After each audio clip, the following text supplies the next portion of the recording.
Alors vous voyez cette moto, cette face avant agressive, ça pourrait être la nouvelle ER6F 2017 ratée. C'est la nouvelle Ninja 650. Alors, pourquoi s'appelle-t-elle Ninja 650? En fait, c'est tout simple, c'est pour dynamiser un peu ce modèle.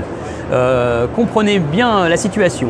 En France, on vend une ER6F pour 10 ER6N. Sur le marché anglais, c'est l'inverse. Aux États-Unis, c'est l'ER6F qui se vend de façon très majoritaire.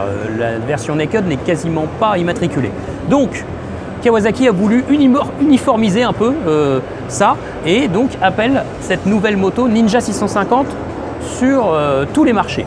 Et ça devrait normalement bénéficier aux ventes de cette moto en France. Alors pour pouvoir faire poursuivre sa carrière à cette ancienne ER6F, Kawasaki a dû revoir le moteur, l'adapter à Euro 4 bien sûr. Donc la puissance a été un petit peu revue à la baisse, on passe de 72 à 69 chevaux. Kawasaki précise par contre que la rondeur du moteur est encore améliorée. En fait, c'est pas compliqué, hein. Kawasaki poursuit ses efforts et n'a eu de cesse de rendre ce moteur plus souple, plus rond, parce que c'est vrai qu'il est un petit peu saccadé, hein. On se rappelle des premières générations de R6N, ça pilonnait un peu à bas régime. Bon, bien Kawasaki a cherché à gommer ça au fil des évolutions et des millésimes.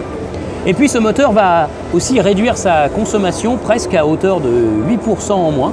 Donc c'est de gros efforts consentis par Kawasaki pour homologuer ce moteur Euro 4 et le faire progresser en agrément, à défaut de le faire progresser sur la question des performances pures. Alors aussi très important concernant ce modèle, c'est surtout la partie cycle. Vous voyez là, bon alors la moto est full carénée, on ne voit pas très bien. Et vous devinez bien que la partie cycle est entièrement revue.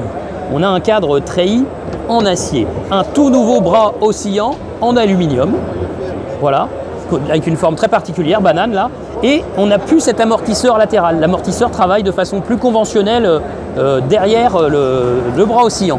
Et donc cette partie cycle a permis de gagner 19 kg au total sur la moto. On a gratté vraiment 19 kg sur le carénage et la partie cycle plus que sur le moteur. Donc c'est un effort considérable pour rendre cette moto plus dynamique avec un meilleur rapport poids-puissance. On va gagner en poids et on ne va pas gagner en puissance. Du coup, la moto va quand même vraiment progresser sans doute dans ses accélérations et ses reprises. Alors, cette nouvelle Ninja 650 devrait être disponible en janvier 2017 sur le marché français. Alors, info en plus que nous venons d'avoir sur le stand Kawasaki, elle devrait être vendue environ 7 500 € pour une moto full carénée de ce type. C'est plutôt pas mal.